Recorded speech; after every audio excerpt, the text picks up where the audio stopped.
Buenas tardes y bienvenidos a todos a este conversatorio virtual de clausura del plan lector de tercero de secundaria, que lo hemos denominado Leer te transforma y te transporta. Un saludo especial a nuestra directora que está presente aquí también, la profesora Mariel Rubio Castañeda, a nuestro subdirector, el profesor Harber Vázquez Moncada, y por supuesto a nuestros invitados especiales, los señores Omar Aliaga Loje, Luis Puel Zapata, y a nuestros estudiantes que nos van a acompañar el día de hoy, nos van a acompañar el día de hoy en la como moderadores de este conversatorio virtual, como los alumnos Ana Cristina Benítez Sánchez y el alumno Renzo Sauceda Guamán. Antes de iniciar, quisiera cederle el paso, la palabra, por favor, a la directora, la profesora Mariel, que tiene unas palabras de saludo para nuestros invitados. Bien, Mariel. Gracias, profesor César. El día de hoy, pues, estamos, podríamos decirlo, como, oh Dios mío, en una reunión de lujo, podríamos decirlo, pues acompañados el día de hoy por dos destacados profesionales, periodistas, escritores, como son el señor Omar Aliaga Loje y el señor Luis Puel Zapata. Realmente muy contentos de poder darles en este momento la bienvenida a nuestra institución y sobre todo que nuestros estudiantes compartan esta experiencia tan enriquecedora para ellos, ¿no? Acerca de las experiencias, acerca, bueno, lo que se va a tratar el día de hoy en el conversatorio. Sabemos que pues es muy importante, sobre todo para nuestros estudiantes, que estamos llevando a cabo el plan lector y que realmente pues eso les ayuda muchísimo a nuestros estudiantes y realmente queremos agradecer a Omar y a Luis Enrique por su presencia el día de hoy. Están en su casa, somos una familia grande y nos encanta cómo lo han realizado el día de hoy nuestros profesores de comunicación, el profesor César Rodríguez y el profesor David Esquivel. Nos encanta realmente tener ese tipo de experiencias. Muchísimas gracias a ustedes por su presencia y porque sabemos que nuestros jóvenes se van a sentir felices y realmente van a adquirir muy buenas experiencias el día de hoy. Muchísimas gracias. Bien. Antes de iniciar con la segunda parte, nos gustaría también pedir al profesor Harber Vázquez Moncada que nos ofrezca algunas palabras. Sí, muchas gracias, profesor David. Tengan ustedes muy buenas tardes, directora de esta institución, profesora María Rubio Castañeda, profesores de comunicación, profesor César Rodríguez, profesor David Esquivel, invitados, como decía mi Mariel, invitado de honor, invitado de lujo, ¿no? Esos escritores regionales, Omar Aliaga Loja, Luis Enrique Puel Zapata, ¿no? Estudiantes, muy contento de su presencia porque de alguna manera su presencia en este conversatorio realza justamente el trabajo por la lectura, ¿no? El trabajo porque nuestros estudiantes queremos inculcarles justamente esa pasión de lo que es leer, ¿no? Y cuán más ustedes, ¿no?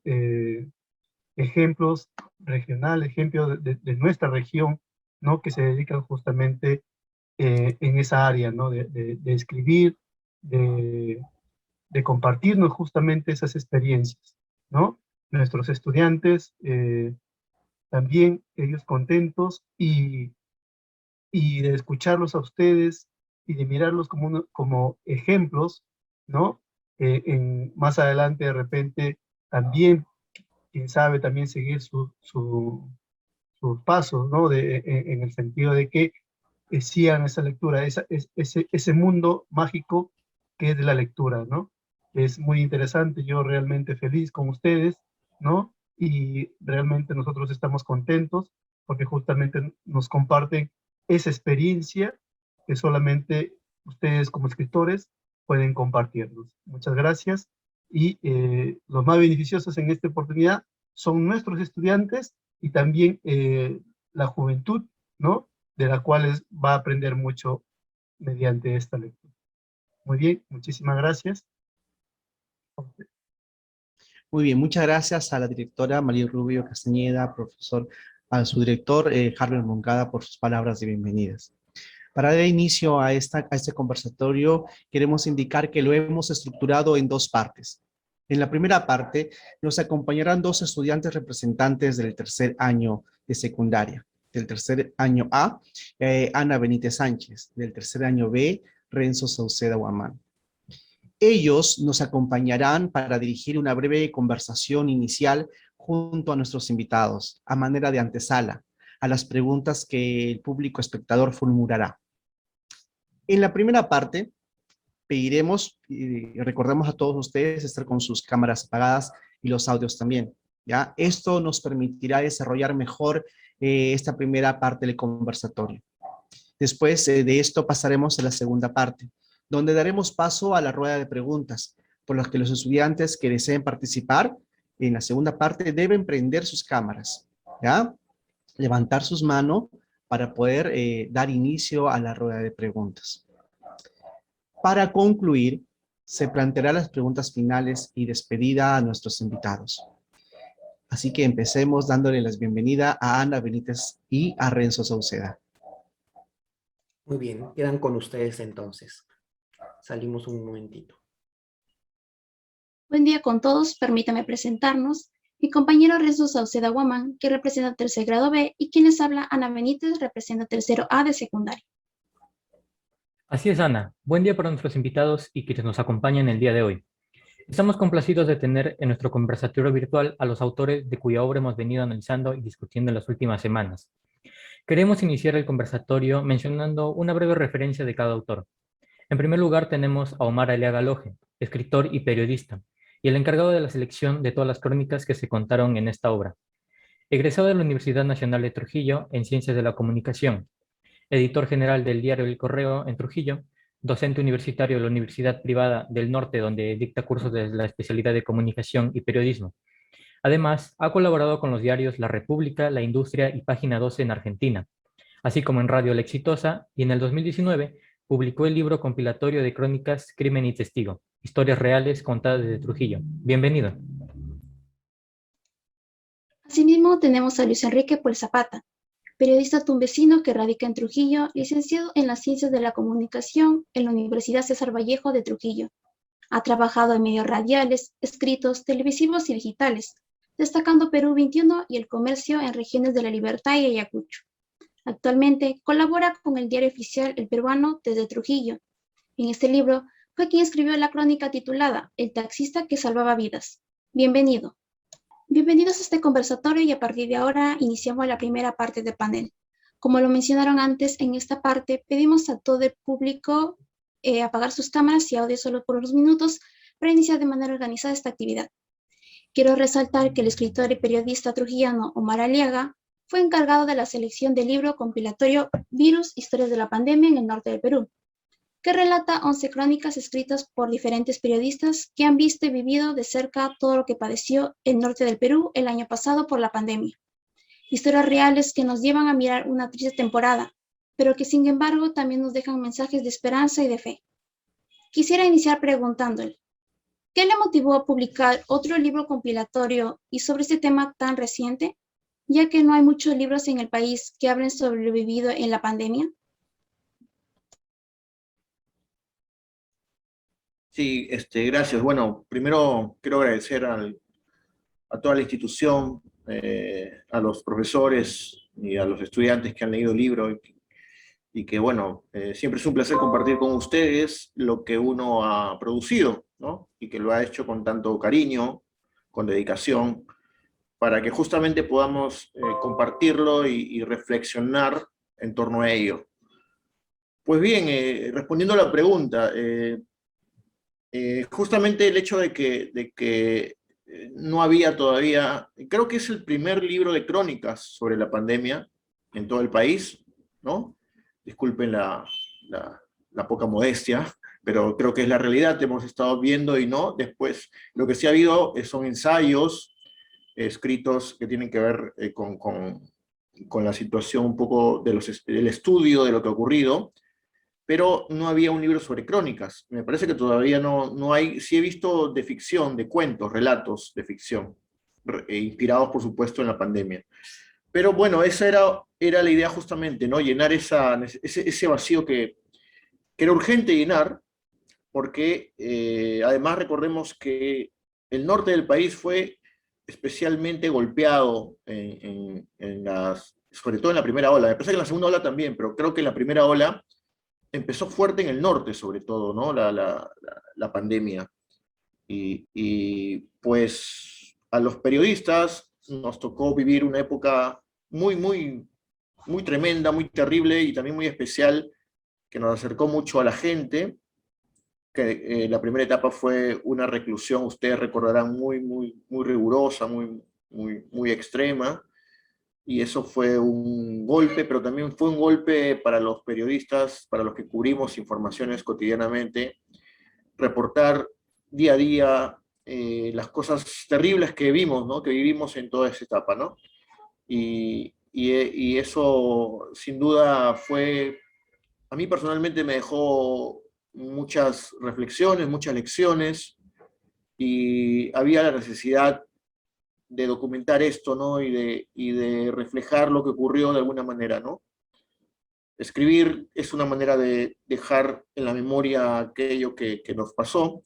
Creo que todavía hay mucho por escribir sobre la pandemia, todavía no ha terminado la pandemia, y a veces, como aconsejaba Richard Kapuscinski, hay que esperar que pase un tiempo para que algunas cuestiones se asienten y uno pueda tener una visión quizás más fiel, más consciente, más razonable y más holística de la situación.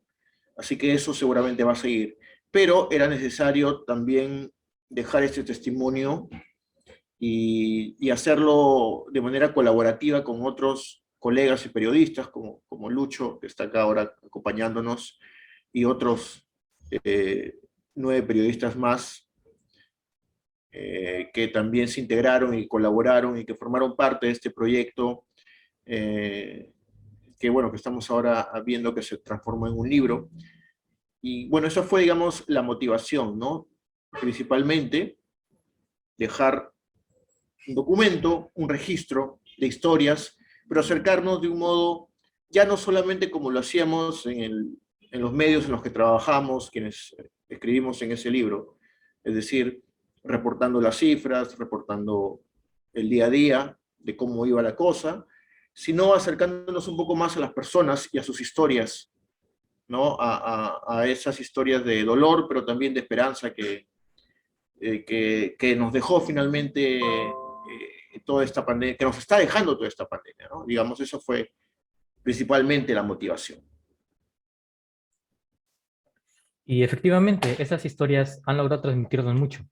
Yo quisiera hacerle esta pregunta al escritor Luis Puel. ¿Cómo recibió la invitación para ser parte de este libro y cuáles fueron sus expectativas al respecto? Hola, buenas tardes. ¿Me escucha? ¿Sí se me escucha? Sí. ¿Se me escucha? Por favor, quiero saber si se me escucha porque tengo un problema con mi audio. Sí, sí se le escucha. Sí, sí, lo logré Sí, escuchar. sí. Bueno, primero, buenas tardes. Quiero agradecer por la invitación a la institución educativa que me hizo llegar a través de Jorge Tume, en la editorial que publicó el libro Virus, que fue organizado y seleccionado por Omar Aliaga, que también saludo su presencia hoy esta tarde. No nos vemos hace mucho tiempo, Omar. Debemos reunirnos ya pronto. ¿Puedes, por favor, repetirme la pregunta que me hiciste porque no te llegué a copiar bien? Sí. ¿Cómo recibió usted la invitación para ser parte de este libro y cuáles fueron sus expectativas al respecto? Bueno, seguro que Omar y Coqui se quedaron sin periodistas y me llamaron. Es lo más seguro para poder involucrarme en el libro, pero bueno, para mí es una oportunidad importante y grande que Omar me dio con el dueño de la editorial para poder ser parte de este gran libro, ¿no? Que trae, como decía Omar, historias de la pandemia.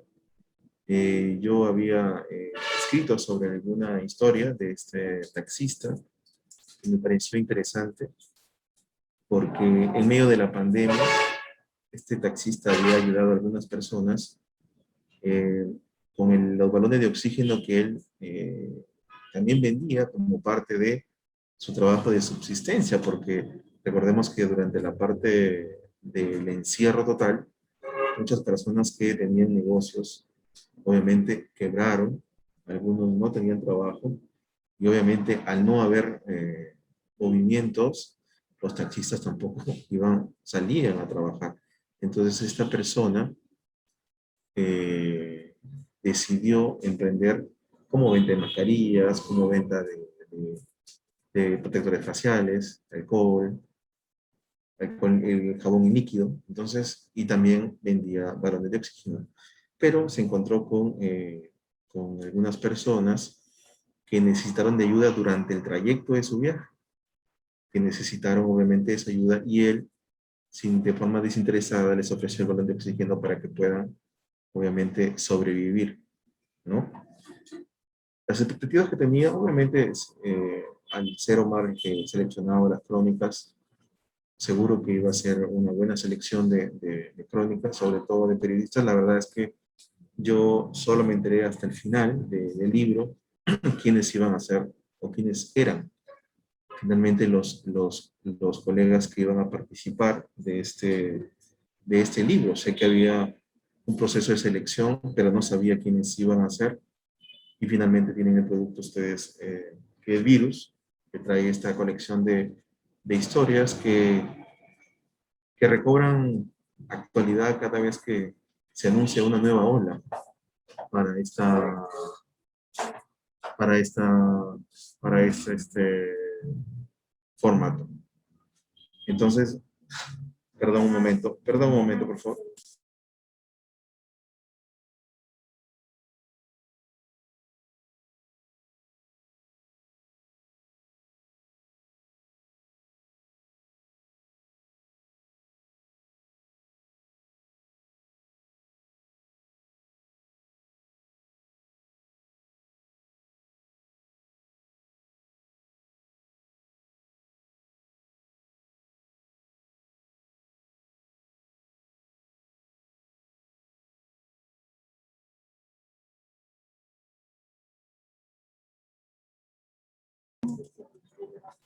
Perdón chicos. Lo que pasa es que todavía no salgo el trabajo y en el conversatorio estoy todavía dentro de la institución. Bueno, y les decía pues que la expectativa que tenía sobre el libro era grande. Entonces, porque era Omar y porque estaba Jorge Tume, y necesitaban seleccionando las crónicas que iban a finalmente imprimir o que iban a conformar lo que ahora es Virus, ¿no? Una experiencia bastante enriquecedora, porque contar una historia es sumamente,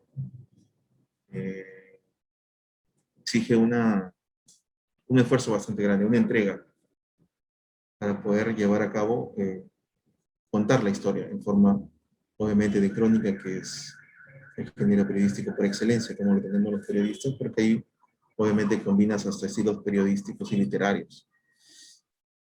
Por eso reitero el agradecimiento a Omar, que está presente, y no es porque esté presente, sino que realmente para mí ha sido bastante rica la experiencia de tener un texto mío permisado en un libro que durante el lanzamiento obviamente generó toda la expectativa, y aún ahora las personas lo siguen adquiriendo, ¿no? Porque esta selección de crónicas, la verdad, nos hacen revivir no solamente el sufrimiento de las personas que hemos perdido, familiares que han muerto con esta enfermedad, sino también aquellas personas que aún en esas circunstancias han sobrevivido, han luchado, y han luchado con éxito.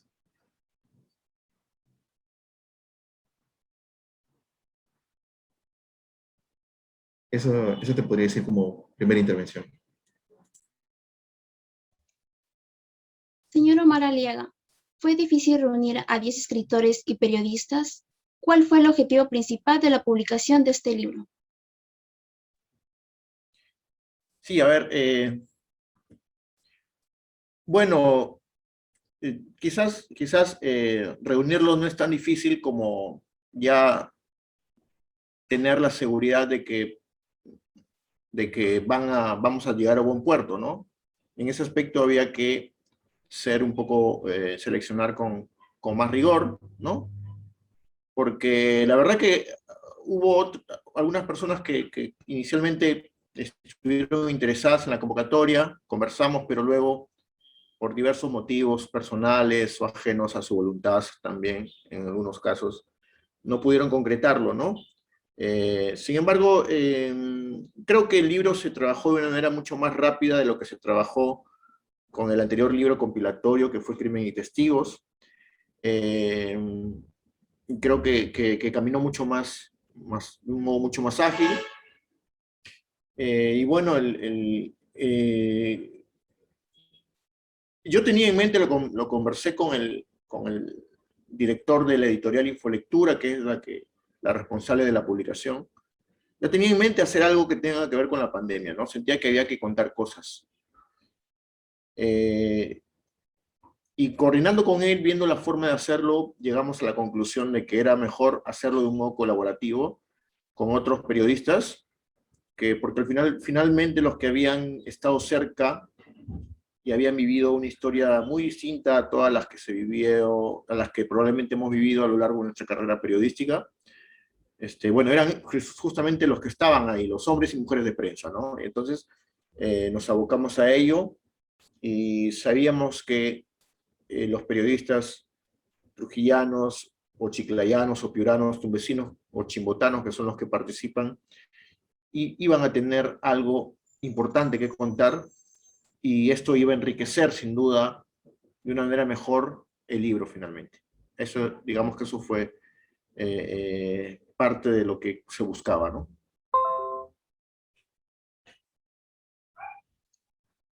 Muchas gracias.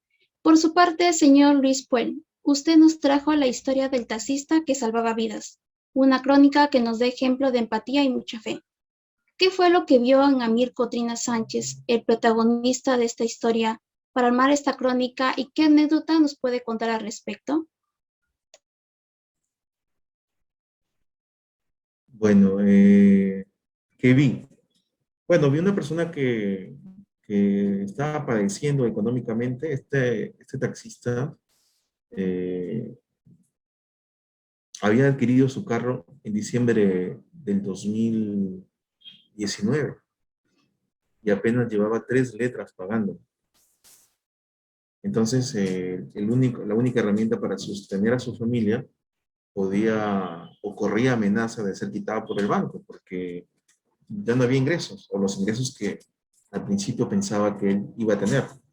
Entonces es una persona que en medio de la adversidad intenta salir adelante. Él me contaba durante la entrevista que aquella vez, el encuentro que tuvimos, que había hecho varias actividades, había sido comerciante, había estado como ayudante de cocina, incluso como vigilante de un restaurante, y que todos esos oficios que había encontrado en el transcurso de la vida lo habían entrenado a él para lograr al final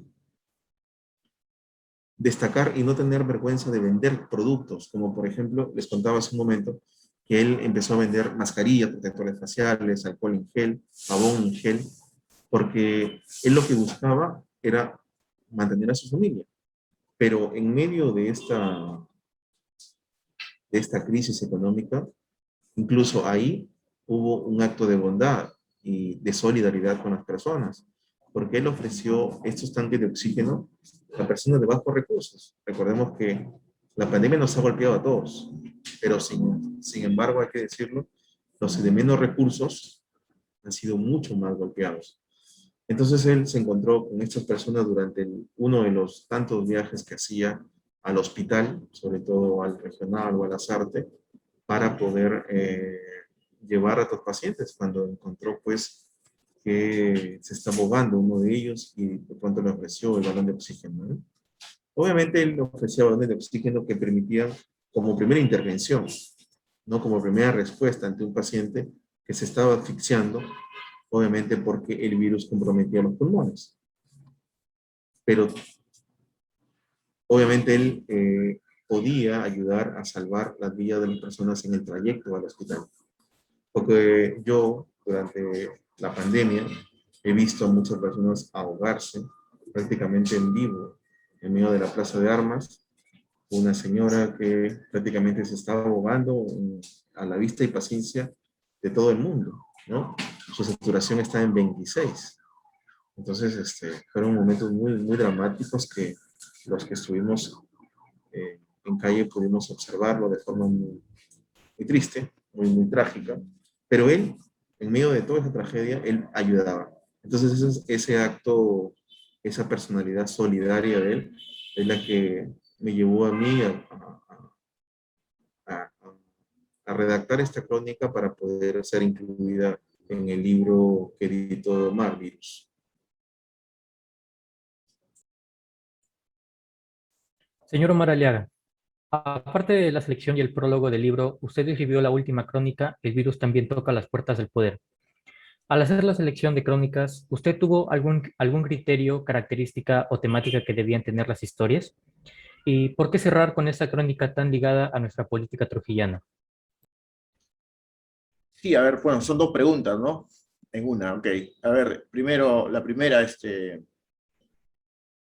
sí, lo que buscábamos, el criterio, digamos, que queríamos buscar para seleccionar las crónicas y para que estén ensambladas, digamos, dentro del libro, era sobre todo, pues, obviamente el tema de fondo de la pandemia, ¿no? Sin embargo, queríamos que no todo sea, a pesar de todo, pues, historias de dolor, ¿no? Como pueden ver, también hay unos contrastes, hay unas historias un poco más amigables, con más esperanza, por ejemplo, el tema de los artistas que se reinventan en la pandemia, ¿no? O un tema un poco más jovial y casi amigable, amical, jovial, casi relajado, que es otro de los amigos, del reencuentro de los amigos y cómo les jugó una mala pasada la pandemia también.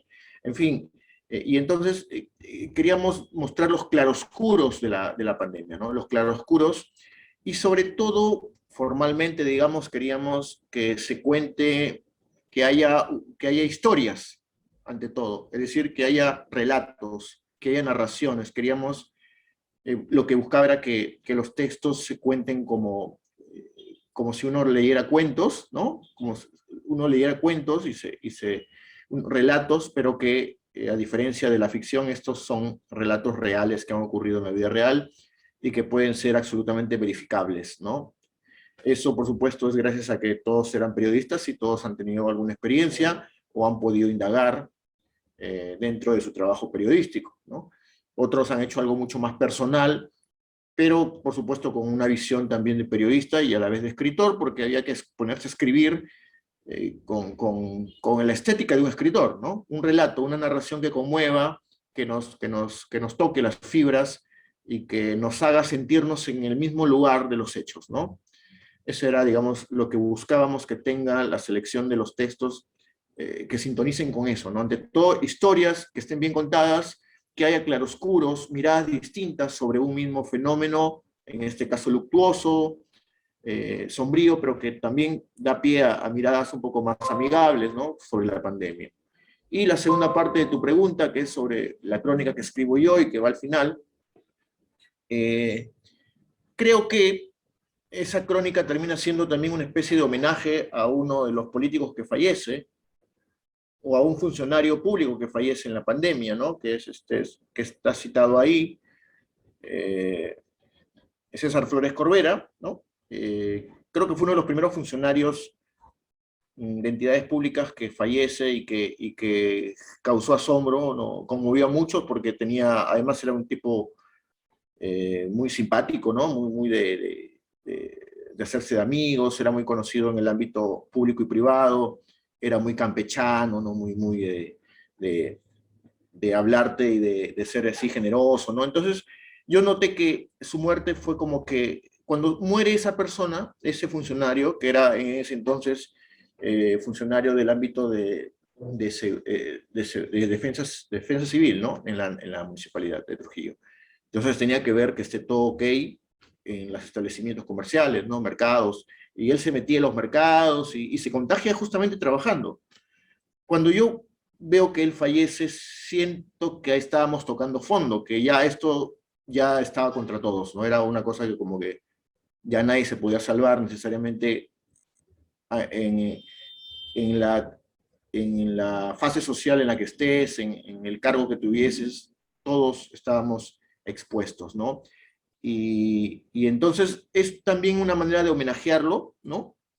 Quizás, noto que se termina haciendo sin quererlo una manera de homenajearlo, y a la vez cuento también cómo es que se vive, me interesaba eso, contar cómo es que los políticos o las personas que tienen algún cargo, algún poder por el cargo que desempeñan, también terminan sufriendo, como cualquier persona, la pandemia, aferrados a una cama o tal vez llorando a un ser querido, eh, luchando contra lo inevitable, ¿no? Lo ineluctable que era pues el coronavirus, el virus cuando en todo su apogeo, cuando empezaba pues a generar tanto miedo. Entonces eso era un poco lo que me pareció que debía ir.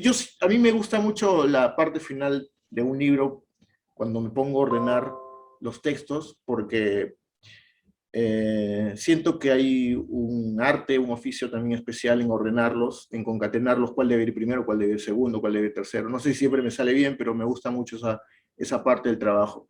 Y bueno, tenía dudas del final, y cuando lo terminé de conversar con Jorge Tume, se me ocurrió poner eso al final y me dijo, creo que está bien, con eso cerramos. Y bueno, era un tema más duro, ¿no? Porque es un tema de políticos, ¿no? Entran los políticos o la gente que tiene cargos de poder que también fueron víctimas de la pandemia o sintieron de cerca la pandemia, y bueno, por eso es que lo pusimos al final, ¿no? Pero ese es, en esencia, un poco lo que queríamos abordar en esta historia, ¿no? Sobre los políticos o aquellos que tienen una cuota de poder y que, sin embargo, también sufrieron los estragos del COVID-19, ¿no?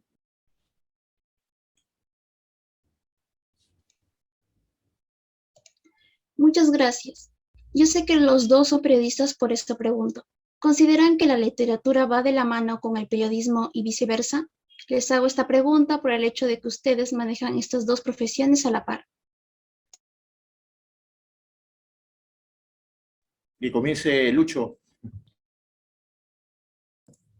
Ya sabía, ya sabía, ya sabía. Bueno, yo creo que en la crónica hay la forma, creo que, de contar puede, puede alimentar un poco la literatura, ¿no?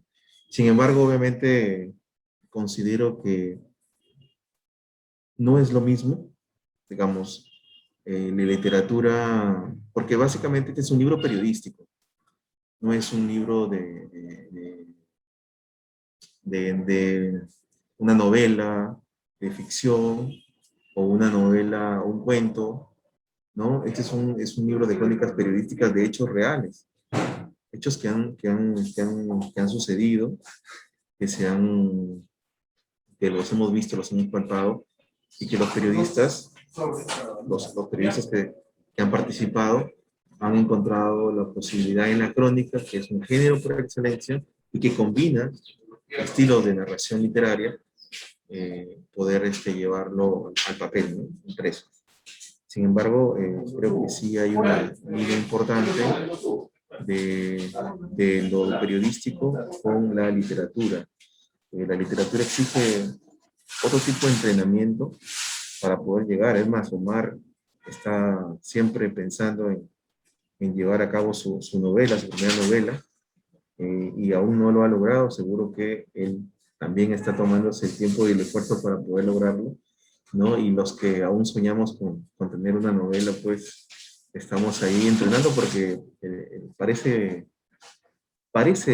fácil escribir, pero el oficio de escribir exige una dedicación, un esfuerzo bastante importante que seguro Omar, más que yo, lo puede dilucidar con mayor claridad. Pero sin embargo, sí, hay una línea, obviamente, que los divide, la literatura y el periodismo. Pero sin embargo, el periodismo y la literatura sí pueden tomar algunas pinceladas, ¿no? En la forma, en la narrativa para poder contar las historias. Yo creo que el caso más cercano que podemos tener es a Gabriel García Márquez, ¿no? Él combinaba mucho el oficio porque él también era periodista en sus épocas de joven y también combinaba algunos estilos para llevarlos a cabo a su obra. Incluso la noticia es un secuestro, uno de sus libros, o Crónica de una muerte anunciada, también forma parte de ese estilo periodístico para relatar, ¿no? Pero igual, para mí, considero que hay una línea ahí importante que a veces se transgrede, de vez en cuando uno pasa al otro, pero es muy marcado, ¿no? Sí, a ver, como dice Puel, en efecto son dos cosas diferentes por una cuestión esencial, que una refleja, bueno, el otro, y todo lo inventa, ¿no? Aunque se fía de la realidad, pero inventa, ¿no? A ver, yo puedo escribir, Vargas Llosa lo define como las mentiras verdaderas, ¿no? O la verdad de las mentiras, la verdad de las mentiras. Por ejemplo, La ciudad de los perros es una novela que narra una historia sobre un colegio militar, Leoncio Prado, que existe, pero lo que se cuenta de ahí está basado en lo que conoció Vargas Llosa porque estudió ahí, pero las historias son sobre personajes ficticios, ¿no? Es decir, usa la realidad para recrear una ficción dentro de esa realidad, en este caso, ¿no? Entonces, lo que pasó ahí no se puede decir que es real, ¿no? Ese es un juego que se utiliza y que te permite la literatura, ¿no? Pero en el periodismo no. En el periodismo no puedes inventar, no puedes recrear, todo tiene que ser tal cual, todo tiene que ser verificable, ¿no?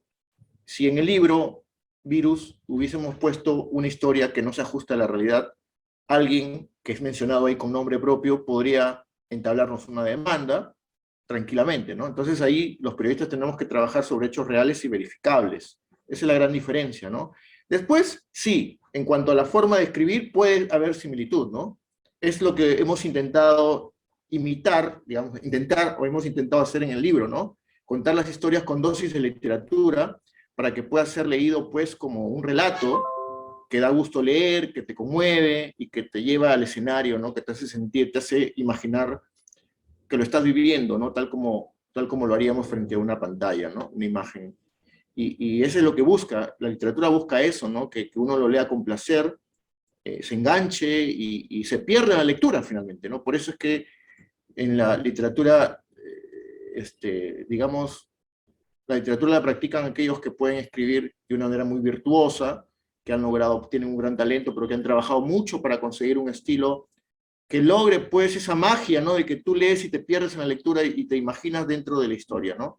Esa es la magia de las palabras que logran, pues, quienes consiguen, pues, un nivel muy alto de belleza en las palabras, ¿no? De construir una especie de arquitectura para contar historias, ¿no? Que es lo que consiguen los grandes escritores.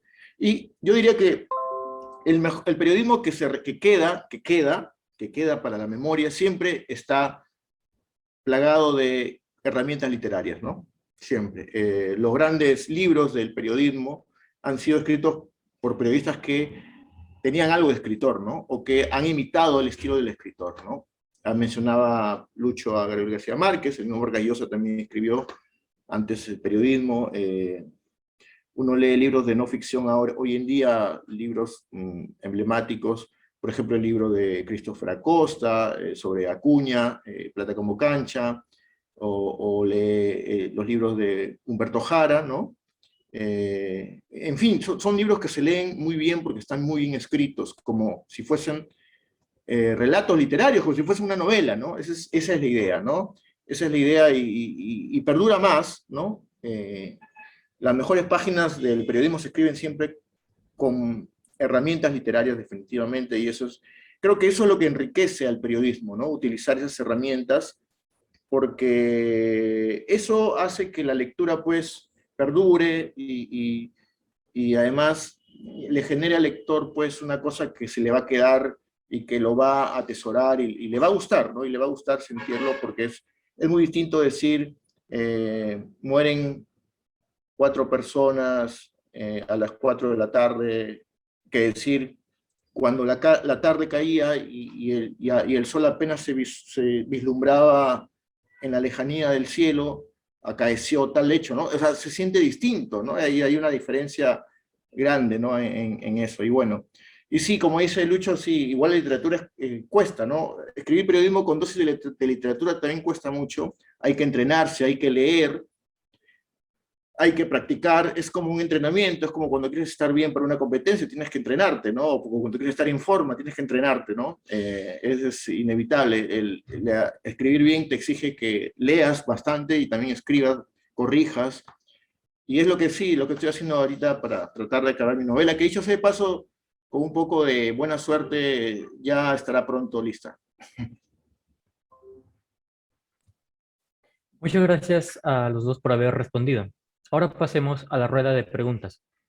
Ahora sí, le pido a todo nuestro público activar sus cámaras y solo prender sus audios para hacer alguna pregunta. Recuerden presentarse y decir su pregunta. Y de manera ordenada van levantando la mano y nosotros le daremos el pase para su participación.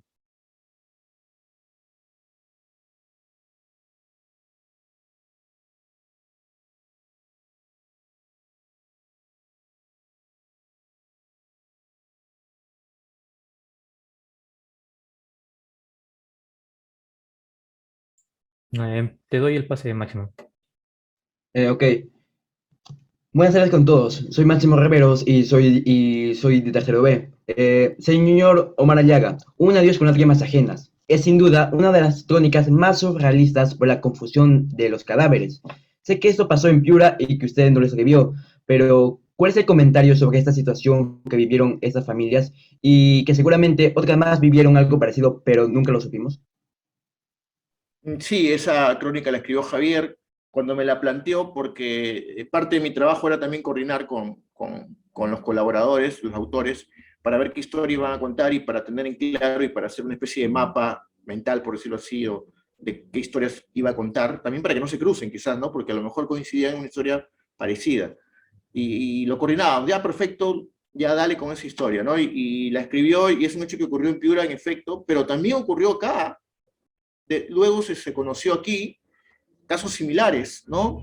De confusión. Es que el protocolo era tan extraño y tan inhumano, sinceramente, que muchas veces sin mirar el cuerpo se confundían y terminaban pues llevándose el cuerpo de una persona equivocada, que no era el familiar que esperaba, ¿no?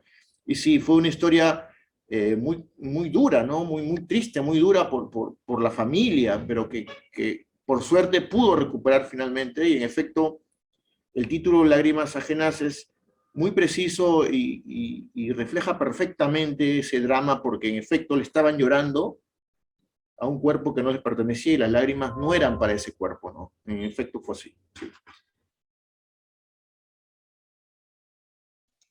Muy bien. William, ¿podrías decirnos tu pregunta? Sí, buenas tardes con todos, un placer a los invitados. Antes que nada me presento, me llamo William Cenas Castro, soy el tercero año A de secundaria y mi pregunta es la siguiente. ¿Cuándo comenzaron a interesarse por escribir y especialmente ser periodistas? ¿Qué personas influyeron en eso? Esta pregunta va para los dos autores.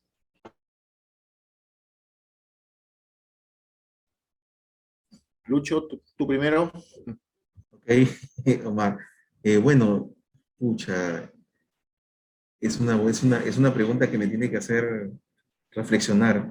Yo creo que soy periodista, yo creo que la vida antojadamente me puso como periodista, porque yo postulé para ser ingeniero en la universidad. Yo quise ser ingeniero forestal, pero no ingresé a la universidad y terminé estudiando comunicaciones. Ustedes dicen, ¿cómo un aspirante ingeniero termina siendo un periodista o comunicador? Un día le pregunté, es un profesor en la universidad, y me decía, ¿te gusta escribir? Sí, le digo. ¿Qué más te gusta hacer?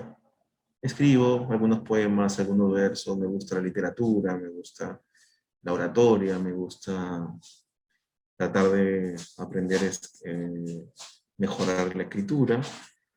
Me dice, entonces no te has equivocado, vas por el buen camino. Y obviamente a partir de ese momento le tomé en serio a la carrera que la vida me había puesto, antojadizamente, como dice, por la razón o por la fuerza, y terminé convirtiéndome en periodista, incluso desde mucho antes que salga a la universidad. Cuando cursaba el sexto ciclo de universidad, sentía que la universidad no era suficiente para yo poderme desarrollar. Necesitaba un lugar donde poder verter la información que traía, las ganas que tenía, y fue incursionando en algunos medios radiales, escritos como el diario La Industria, para poder, a partir de ahí, que sea la punta de la madeja para yo continuar. Ahora, obviamente, como dijo Omar, un tema muy importante, ¿no? Para escribir, pero para ser periodista hay que leer mucho, un montón, toneladas de libros. Obviamente, hay que leer bastante porque exige, ser periodista exige un análisis de la realidad constante. Y para eso se logra leyendo, para eso se logra con la lectura que te permite reflexionar, que te permite llegar a conclusiones bastante certeras, ¿no? Obviamente, cada uno puede ser dueño de una verdad, pero al ser periodistas, lo que escribimos, lo que publicamos, puede influenciar en otras personas. Entonces, nosotros tenemos que acercarnos lo más posible a la verdad del hecho, siendo objetivos, ¿no? Y obviamente, ¿quién me ha influenciado? Obviamente hay muchos periodistas que te marcan, tanto en mi caminar en la región, pero también yo veía pues siempre, pese a que nuestro Nobel, o nuestro único Nobel es Mario Vargas Llosa, y que lo he leído bastante, me siento atraído más por Gabriel García Márquez, ¿no? Sobre todo durante su etapa de periodista. Yo recuerdo mucho un episodio en el libro Vivir para contarla, que son sus memorias de Gabriel García Márquez, donde él habla que cuando la primera vez que lo pusieron como como editor de una sección, y lo reunió a todo su equipo, las personas querían que le den la comisión. Y él pensaba que la comisión era un dinero que cada uno se le iba a dar para que salgan. Y las comisiones, en el argot periodístico, pues, es el número de tareas que te da el editor o el jefe para que tú vayas a hacer tu trabajo a la calle. Porque antes, como ahora, bueno, ahora mucho menos por el tema de la pandemia, pero el periodismo siempre estaba en la calle, la información siempre está afuera, no dentro de la oficina.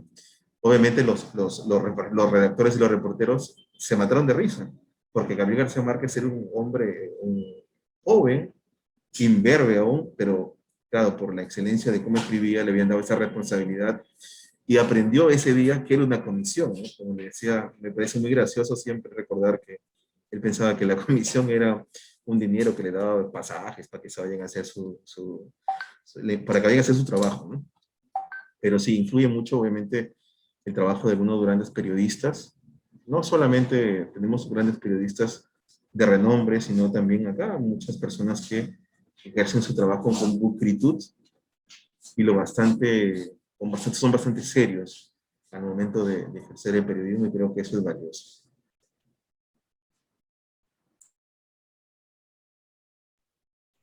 Sí, bueno, en mi caso yo recuerdo que ya en el colegio, terminando el colegio, ya sabía que sí quería periodismo, pero también estuve cerca de optar por el derecho, porque en esa época yo bueno, debía ingresar a la Nacional, ¿no? No había pensado, no tenía posibilidades de entrar a una privada, sinceramente. Mis padres, mejor dicho, no yo, sino mis padres, ¿no? Así que yo tenía claro que iba a postular a la Nacional, y pues no había periodismo, ¿no? Había la opción de estudiar literatura, pero eso era para ser profesor de literatura. Y bueno, al menos no estaba dentro de mi expectativa, ¿no? Yo hubiese querido el periodismo, pero me di cuenta que el derecho podría estar por ahí cerca también de lo que yo quería. Así que yo me estaba preparando en una academia preuniversitaria para postular a derecho. Y hacía mis simulacros, domingo a domingo, no sé si saben lo que qué es el simulacro. Es un simulacro de examen de admisión en el que tú ves cómo vas de puntaje, ¿no? Preparándote para tu examen de admisión, que estaba cerca. Y yo ya estaba listo, ya estaba ya cerca de poder entrar, pero cuando faltaba poco, anuncian que se abre la escuela de periodismo dentro de la Facultad de Educación en la Universidad Nacional de Trujillo. Y bueno, entonces no lo pensé y me mudé, digamos, de idea de postulación. Así que postulé finalmente a la carrera y bueno, ingresé. Ya me había preparado para Derecho, así que ya, digamos, estaba apuntando a un puntaje mayor de lo que esperaba, porque eres muy competitivo, todo el mundo quería ir a Derecho, ¿no? No sé si todavía todo el mundo quería ir a Derecho, pero en mi época todo el mundo quería ir a Derecho y a Medicina, ¿no? Así que bueno, ingresé y bueno, ya estudié y sí, pero creo que finalmente también porque me gustaba la literatura y decía, bueno, lo más cercano a la literatura es el periodismo, ¿no? Y sentía que son muy cercanos ambos, y entonces fue que por eso opté. Y después ya en la carrera me gustó, pero creo que ejerciendo la profesión es cuando finalmente me he enamorado de verdad del periodismo, ¿no? Al punto de que incluso pienso que si lo dejara voy a estar atado al periodismo, ¿no? De alguna u otra forma, ¿no? Creo que de eso no te libras nunca. Y bueno, eso sumado a mi gusto por la literatura también, que es algo que también es como, es mi bigamia, por decirlo así, ¿no? Estoy casado con las dos, por decirlo así. Creo que me he casado con las dos.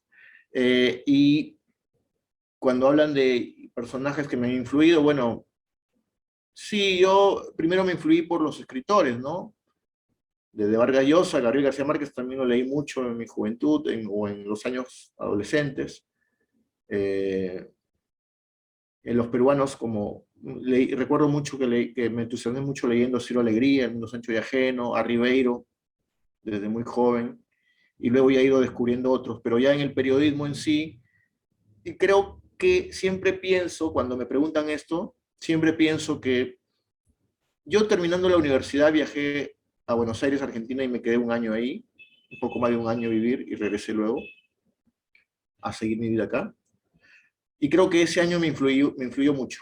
Por eso creo que el periodismo argentino tiene siempre yo noto cuando veo mi trabajo en general, periodístico, dentro del periódico o fuera del periódico, en las redes, donde fuere, yo noto, yo mismo me doy cuenta la alta influencia que detecto del periodismo argentino. Yo mismo me doy cuenta. Entonces yo creo que eso me marcó mucho.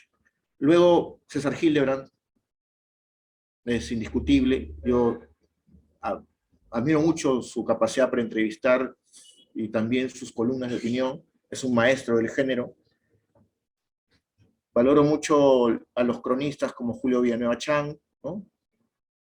Y valoro mucho a mis colegas trujillanos, que son grandes periodistas y que son íntegros, ¿no? Yo la verdad que también son una constante fuente de inspiración, porque el periodismo no es fácil, y a veces no te da tregua, y cuando tú ves y dices, oye, ellos también lo han podido hacer, ¿no?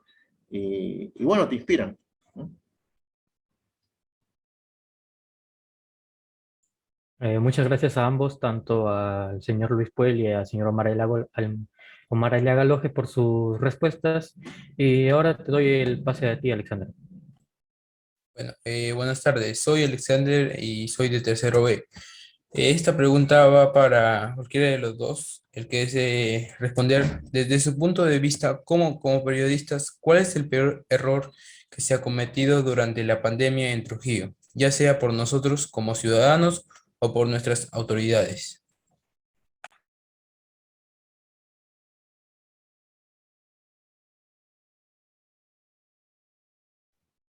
¿Comienzas tú, Joel? O ya, a ver, yo comienzo esta vez.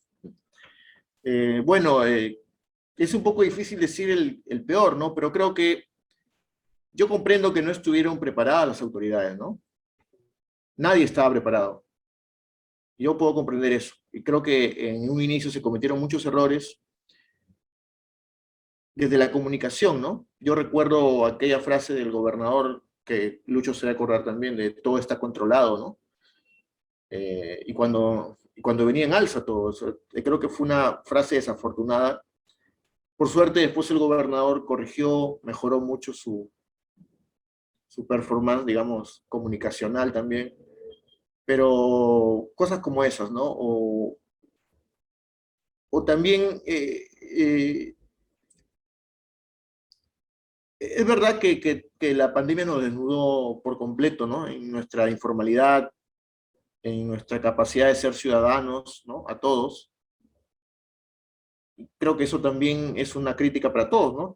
Todos creo que cometimos muchos errores, sobre todo al inicio, pero creo que eso debería ser un motivo para reflexionar y darnos cuenta de que podemos ser mejores ciudadanos, más disciplinados, más respetuosos de la ley, de la norma, pero también más respetuosos y con empatía hacia el otro, ¿no? Eso es algo que creo que debemos... Cuando uno respeta la ley, no lo hace por una especie de obediencia así, nada más, digamos, algo así como que tengo que obedecer por obedecer. No, uno lo hace porque es una manera de convivir con el otro, de no ofender al otro, de no agredir al otro. Cuando uno está que pone la música en alto volumen, yo vivo en un departamento, si el vecino viene y me toca la puerta y me dice su volumen está demasiado alto, yo tengo hijos que mañana, que son niños, yo me tengo que levantarme a 6 de la mañana y usted son las 3 de la mañana y está con el volumen alto. Cuando ocurre eso es porque yo estoy infringiendo una norma de convivencia, ¿no? Al hacer eso estoy dañando, fastidiando, importunando, perjudicando a un vecino, ¿no? Alguien que vive en el mismo edificio donde yo vivo.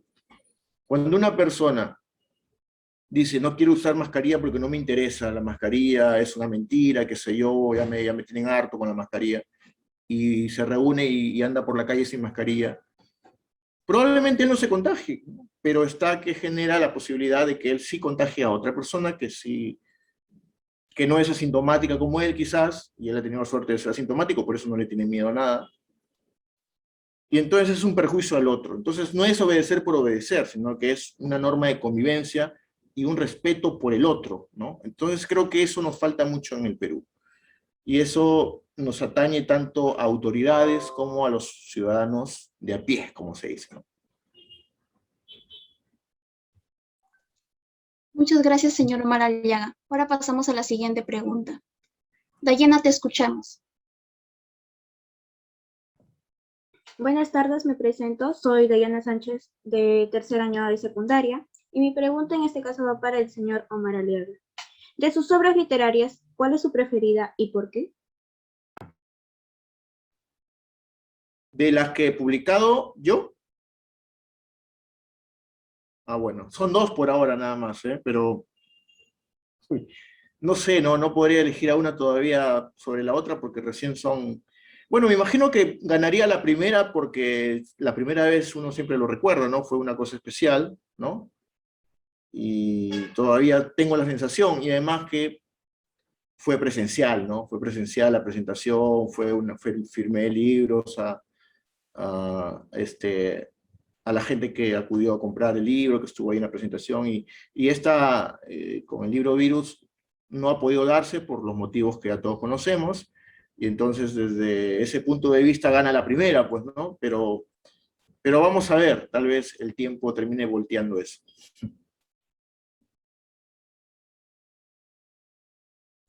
Muchas gracias por su respuesta. Heiner, te doy el pase. Muchas gracias, Renzo. Buenas tardes con todos, buenas tardes, autores. Mi nombre es Heiner y soy alumno de tercero B. Mi pregunta va dirigida a los dos. Los autores liberteños no son muy conocidos, no son muy promocionados. ¿Qué consideran que se debe hacer para valorar más a nuestros escritores regionales?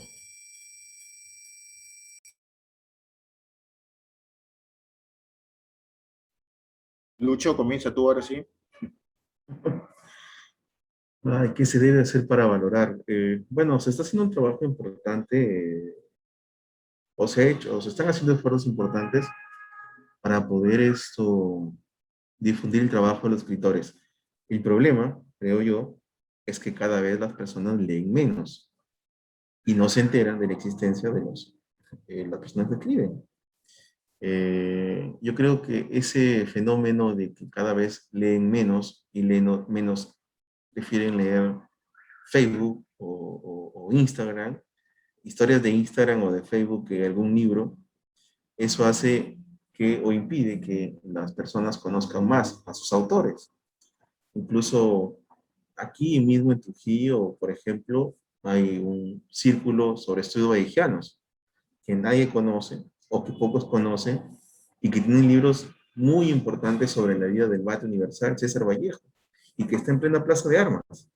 Bueno, ahora está cerrado por el tema de la pandemia, pero antes estaba ahí diciendo, por favor, vengan, entrevístenme, miren, vengan a ver una biblioteca súper rica en textos, y la verdad es que pocos lo conocían. Yo un par de veces he hablado con los presidentes de estos estudios vallejianos, de ese instituto de estudios vallejianos de la libertad, y me dicen que no, muy pocas personas han ido o han sabido de esto. Luego hay un club de escritores liberteños que también impulsa, y en las librerías, en las ferias de libro, también hay un espacio para poder difundir el trabajo de los redactores, de los escritores regionales o locales, podemos llamarlo así. Aunque para mí siempre el término regional o local siempre me ha generado fronteras mentales innecesarias, porque los escritores escriben para todo, no solamente escriben para Trujillo, para Tulcán, o para Otusco, o para Paranday, o para Santiago de Chuco, recordando a nuestro gran amigo David Miñano, que dónde estará en esos momentos. Pero yo creo que se están haciendo los esfuerzos, yo lo he visto, es más, con Jorge Tume y el trabajo que hace, también creo que es importante esta difusión de escritores que son de la localidad y que están produciendo textos, ¿no? Omar es un caso, y también hay otros, y que difunden el trabajo. Sin embargo, hay poca recepción, porque la gente le interesa cada vez menos la lectura y obviamente mucho menos la literatura, ¿no? Pese a que la literatura te transporta pues a mundos tan maravillosos y lugares donde uno tranquilamente podría conocer Venecia mediante la literatura, poder conocer muchas ciudades, muchos lugares mediante la literatura, mediante la escritura, pero lamentablemente pues el trabajo de leer o la tarea de leer o el deber de leer cada día es más insignificante, tanto así que los periodistas, de repente, Omar no me va a dejar mentir, nos piden que escribamos lo más conciso posible para que el lector tenga en los 2 primeros párrafos de una noticia, de un texto, ya, completa ahí la noticia o gran parte de la información para que no necesite leer todo el texto. ¿Por qué? Porque se aburre. Incluso hay medios digitales que miden cuánto tiempo una persona se queda en una información, una determinada información. Y la verdad es bastante baja el tiempo que una persona se queda leyendo un texto. Nunca termina, o pocos son los que terminan de leer. Yo creo que el tema es un problema mucho más grande que solamente la difusión del trabajo. Obviamente es importante la difusión. Las ferias de libros sirven justamente para eso. La pandemia obviamente le ha bajado un poco el ritmo a este tipo de cosas, porque es diferente hacer, como decía Omar hace un momento, que tenía predilección, o quizás un poco de inclinación hacia el primer libro, porque justamente lo presentó de forma presencial, la convocatoria fue bastante importante. Y yo creo que eso también ayuda. Pero si nosotros no leemos, si cada vez nos importa menos, vamos a conocer o a seguir desconociendo los escritores que existen en nuestra región, que existen en nuestra localidad, poetas muy buenos que han ganado premios a nivel nacional. Estos son trujillanos, son liberteños, pero que el trabajo lo conocen poco, ¿no? Incluso podemos mencionar a David Novoa, que hace un trabajo importante en la cárcel con presos que les enseñe a escribir, pero pocos conocen ese trabajo, por ejemplo, ¿no? Si no fuera porque algunos periodistas también se interesan en difundir, pero, o sea, el proceso de difusión lo hay. Obviamente, seguramente falta más inversión, más apoyo para poder difundir o imprimir los libros, porque los libros, la editorial, imprimir los libros cuesta, es un trabajo, un recurso que a veces el escritor no cuenta, ¿no? Y que es importante que el Estado asigne una partida para que los nuevos escritores puedan al menos producir su primer libro, que creo que es el mayor esfuerzo del primer libro, porque a veces hay muchas barreras, muchos problemas, sobre todo económicos, que te impiden llegar a publicar tu primer libro. Pero ahí debería haber una partida del Estado, considero yo, puede ser del gobierno local, regional, ¿no? Para que puedan impulsar al menos tu primer libro.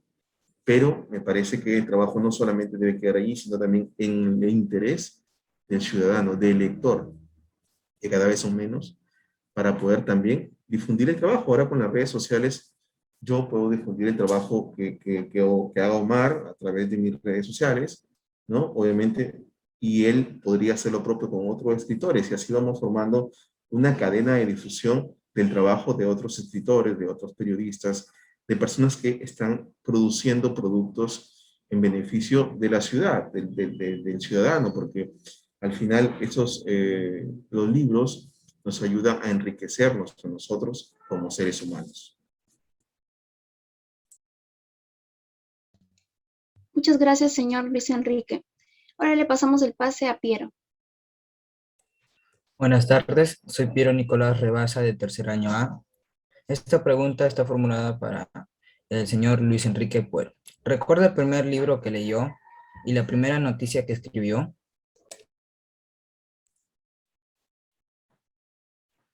El primer libro que leí, en serio, fue 100 años de soledad de Gabriel García Márquez. Fue una novela bastante importante, creo que envuelve a todos. ¿Y por qué he utilizado la palabra en serio? Porque cuando uno es adolescente o está en el colegio, cree que leer es una tarea más que uno tiene que hacer por obligación para poder cumplir con un ponderado, una nota que te permita, obviamente, tener posibilidades más adelante. Pero cuando realmente tú te sientas y te pones a leer, porque realmente quieres saber lo que tiene el contenido de este libro, es que realmente estás leyendo en serio. Y para mí, ese fue Gabriel García Márquez con el libro 100 años de soledad. Hiciste otra pregunta, ¿verdad? ¿Cuál fue la otra parte de la pregunta? La segunda pregunta fue, ¿y la primera noticia que escribió? ¿Cuál fue la primera noticia que escribió? La primera noticia que escribí. Pues, no puedo recordarlo ahora. ¿Cuál fue la primera noticia que escribí? Pero sí recuerdo que la primera vez que escribí un texto, no recuerdo el tema, pero sí recuerdo que cuando escribí, me lo borraron. Es decir, yo era apenas un practicante en el diario de la industria y me pusieron a escribir sobre un determinado tema que ahora no lo recuerdo. Y cuando terminé de escribirlo, mi editor en ese momento se sentó a mi lado, seleccionó el texto y lo suprimió. Lo borró completamente. Para mí fue bastante impactante y me dijo, lo vamos a escribir juntos. Lo vamos a escribir juntos. Tú tienes la información. Ahora vamos escribiéndolo juntos. Y juntos escribimos uno por uno esta nota. Para mí fue el aprendizaje muy importante porque nunca me había topado con una persona así en ese momento, ¿no? Porque yo antes de eso había hecho periodismo radial, que no es lo mismo, mejor dicho, la presentación de la información no es lo mismo. En radio utilizas audios, informes, pero todo es con voz en off y algunos efectos. En ese momento lo hacíamos así, pero en el diario de la industria, como practicante, era básicamente textos. Y fue una experiencia bastante rica para mí porque obviamente se aprende con sangre, sudor y lágrimas, pero se aprende. Muchas gracias por su respuesta, señor Luis Enrique Puel. Lady, te cedo el paso. Buenas tardes a todos, mi nombre es Lady, soy del tercero B. En la crónica Niñas Madres se toca un tema muy sensible sobre el aumento de las violaciones a niñas en pandemia en la región de Ancash. ¿Por qué creen que este tipo de delitos a personas vulnerables como las niñas no se les da la importancia debida en nuestro país desde su punto de vista de periodistas? Omar. Ya, a ver, sí, a mí me gustó mucho esta historia porque revela justamente una arista que quizás muchos no estaban tocando, ¿no? O no estaban reparando en ello, que es justamente la situación de el abuso de chicas, de mujeres, que en realidad son adolescentes, son menores de edad, niños, al fin y al cabo, aún, y que estaban, pues, prácticamente recluidas muchas veces con sus agresores, ¿no? Y a mí en particular me pareció muy revelador, muy interesante. Quien lo escribe es un periodista de Chimbote, además, que ejerce justamente el periodismo narrativo, es decir, escribe historias reales, pero con estilo muy literario, ¿no? Y lo hace muy bien. Y bueno, yo creo que es una problemática que lamentablemente se acentuó en la pandemia y que pues generó problemas como... Refleja esa historia lo que ocurrió sin ninguna duda en todo el país. En todo el país por las condiciones y porque es un virus en realidad esto de la violencia de género en distintos niveles y en este caso con las menores y sus agresores que están en casa, que es donde supuestamente estaban resguardadas, deberían estar resguardadas, ¿no? Entonces yo creo que es una problemática que sin duda nos duele, nos afecta y que hay que denunciarla, hay que revelarla, porque de alguna u otra forma tenemos que hacerla saber para que se tomen acciones, y también porque hay que prevenirlo, y para prevenirlo se comienza desde casa, ¿no? Desde casa, desde que ustedes están en el colegio ya deben forjarse también, tanto varones como las mujeres deben forjarse en cambiar esta realidad y en crecer y en tener una sociedad en la que ya esto quede totalmente desterrado, ¿no? Muchas gracias, señor Omar Aliaga. Ahora pasemos a nuestra última pregunta. Pirina, te escuchamos.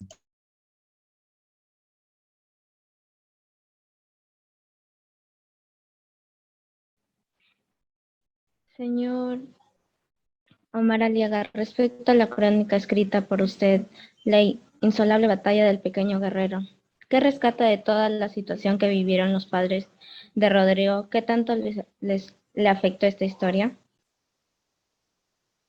Bueno, la historia en realidad la escribió Carlos Conde, que debía estar acá, pero no ha venido, ¿no?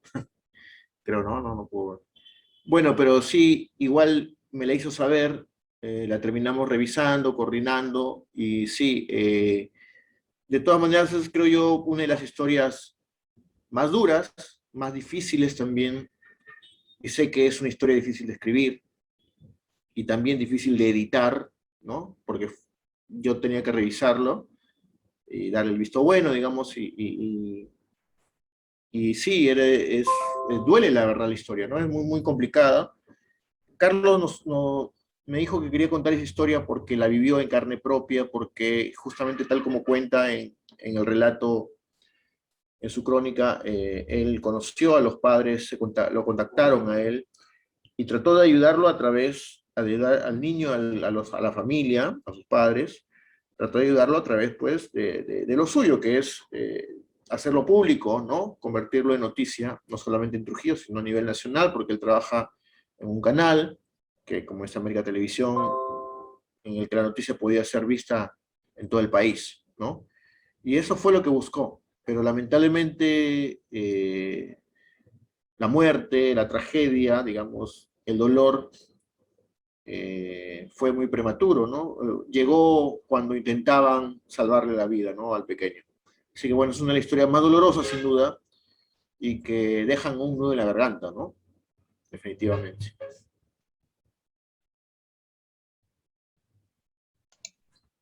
Muchas gracias a ambos por responder las preguntas de mis compañeros. Muchas gracias a todos los que participaron. Para culminar este conversatorio, le tenemos 3 preguntas finales. Dentro de sus proyectos a futuro, ¿tienen la intención de seguir la misma línea de contar historias reales o tal vez cambiar otro tipo de temas? ¿Qué proyectos tienen?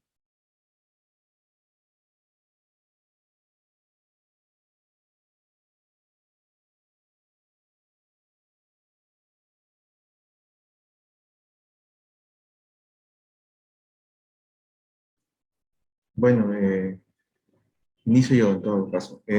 Bueno, sí, escribir para los periodistas o para que los que nos gusta escribir es una constante, ¿no? Sin embargo, tengo un proyecto de escribir una novela de ficción y que espero ver a luz muy pronto.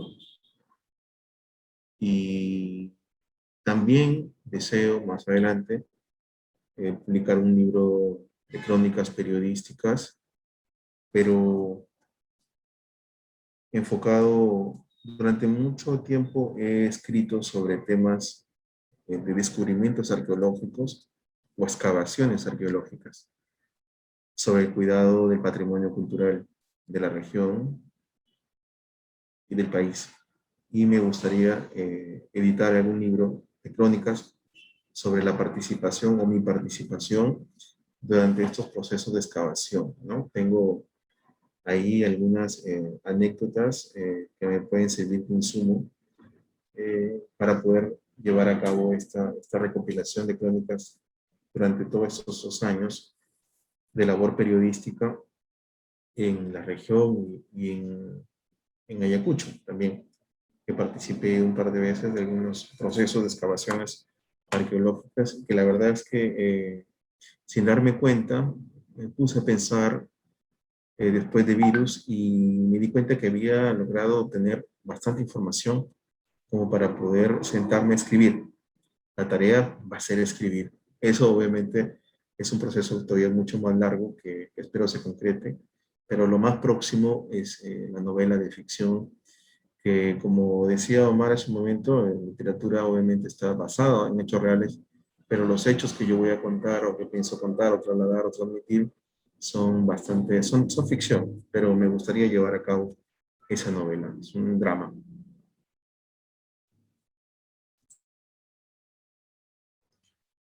Sí, bueno, yo la verdad que tengo también varios proyectos en mano, quiero terminar el que estoy justo ya por finiquitar, que es una novela, un libro de ficción, aunque bueno, va a tener un correlato, creo yo, muy reconocible con personajes reales y hechos reales, pero finalmente es una novela, ¿no?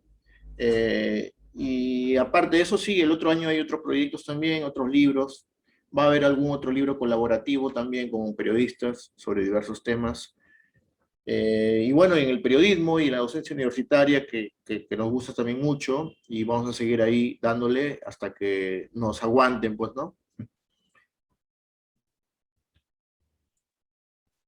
Como ustedes saben, ese conversatorio es parte de nuestra semana literaria en Cristo Rey.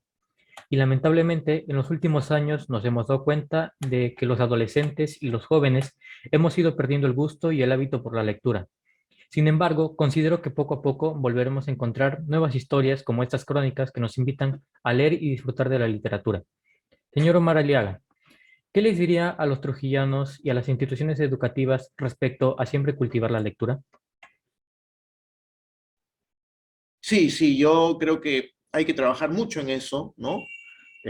No todo, no se puede, nos falta mucho, pero creo que es un buen paso. Yo de verdad felicito mucho a Cristo Rey por este gran esfuerzo, por lo que están haciendo, y es segunda vez que lo hacen, al menos con mi persona, y para mí es un placer porque siento que estamos poniendo un granito de arena para mejorar esto.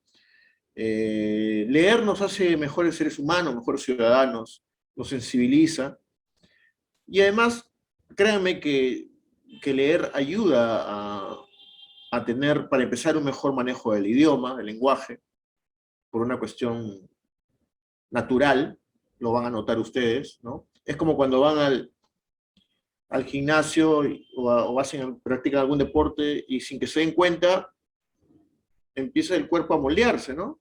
Bueno, es lo mismo, cuando uno lee, sin que te des cuenta, empiezas a tener facilidad de palabra, empiezas a escribir bien, empiezas a manejarte mejor, a conocer mejor la vida, a tener una mirada mucho más amplia de la vida. Y nos enseña para la vida finalmente, ¿no? Nos prepara para la vida, para afrontar la vida con más empatía, con más valores también, con una mejor capacidad de análisis y reflexión, ¿no?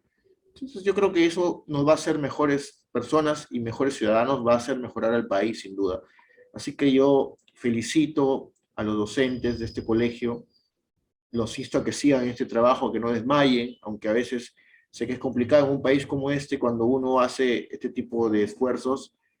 Es gratificante, pero a la vez también en un encuentro obstáculos, ¿no? No creo que en el colegio, pero a veces es complicado porque hay que romper moldes. Sin embargo, hay que persistir. Hay que persistir por el futuro que se viene, porque ustedes y las generaciones que vienen detrás de ustedes también tengan un mejor país y una mejor sociedad, ¿no? Muchísimas gracias. Agradeciéndoles el tiempo brindado, quisiera simplemente plantear ya la última pregunta. La pregunta para el señor Luis Puel sería: ¿qué mensaje usted daría a los estudiantes de Cristo Rey o a los jóvenes en general, a aquellos quizás que quisieran seguir los pasos ya sea en la profesión de periodismo o como futuros escritores? Y la pregunta final para el señor Omar Aliaga, algo que también es muy importante: ¿en dónde podemos conseguir estos libros compilatorios? Bueno, ya hemos leído el año pasado, como lo mencionó usted, el libro Crimen y Testigos, y dónde podríamos conseguir Virus. Empezamos con el señor Luis. Bueno, si quieren ser periodistas, les diría que no, que busquen otra cosa, que se dediquen a otra cosa. Pero si es que realmente lo quieren ser, si realmente tienen esa pasión de buscar una historia y contarla, yo creo que es la oportunidad para poder seguirse enriqueciendo con historias, leyendo, lean. El mejor consejo es que lean todo lo que puedan, pero obviamente textos que los van a enriquecer. Lean textos que les van a permitir seguir desarrollando sus capacidades cognitivas, pero sobre todo reflexiva, porque también necesitamos de personas que puedan reflexionar sobre la realidad para que el trabajo periodístico sea mucho mejor. No solamente es el aspecto mecánico de llegar, salir a la calle, buscar información, volver, sentarte y escribir. Eso es muy mecanizado y eso no nos hace mejores personas, porque el periodismo exige una disciplina bastante ardua para poder llegar a un nivel de excelencia en el momento de presentar los textos, ¿no? Y también, tanto en periódico, como en la radio, como en la televisión, o ahora en los canales digitales, necesitamos una dedicación, una disciplina para poder diferenciarse de los demás, ¿no? Que tu forma de hacer periodismo obviamente sea singular, que permita ser reflexiva, que permita ayudar, construir una mejor ciudadanía. Creo que eso debemos buscar y el consejo que yo les puedo dar es que lean en la mañana, lean en la tarde, lean en la noche y antes de dormir, porque es la única forma de poder alcanzar los objetivos, no solamente como periodista, sino como ser humano. Decíamos, Omar y yo hemos coincidido de que leer te hace mejor ser humano y creo que eso es lo más importante. Muchísimas gracias. Y señor Omar Aliaga, ¿en dónde podríamos encontrar estos libros? Sí, bueno, tanto Virus, historias de la pandemia en el norte del Perú, como Crimen y Testigos, historias reales contadas desde Trujillo, están en la calle en Infolectura, ¿no? Que es la editorial que los publica, que están en la calle Raimondi, muy cerca al centro, paralela a la Avenida España, ahí en la misma cuadra donde están las papas rellenas, ¿no? Raimondi 205, o en todo caso pueden entrar a la página de Facebook o de Instagram de Infolectura, ¿no? Ahí van a encontrar la data, el contacto para que puedan conseguir los libros. Muchísimas gracias. Muchísimas gracias a todos los que han participado el día de hoy, agradeciéndoles siempre el tiempo brindado. Un agradecimiento especial también al señor Jorge Tume, que fue quien nos ayudó a convocar a los escritores que están el día de hoy. Y obviamente también como una manera de brindar y estar más cerca de los estudiantes, porque creo que es importante, sobre todo en esta semana literaria, motivar a los estudiantes con este tipo de actividades. Profesor David, algunas palabras. Por supuesto, buenas noches a todos. Ya desearles, reiterarles una vez más nuestro más sincero agradecimiento por su participación en este conversatorio y esperamos contar con su presencia en futuros eventos que organice nuestra institución. Nos despedimos de ustedes deseándoles muchos éxitos a nivel personal y profesional. El día de mañana haremos llegar los certificados por su participación a través del señor Jorge Tume. Y como dijo el profesor César, gracias a todos los participantes por acompañarnos esta noche, a la señora directora, a Ana Benítez y a Renzo Sauceda por su magnífica participación en este conversatorio. Muchas gracias. Muchísimas gracias.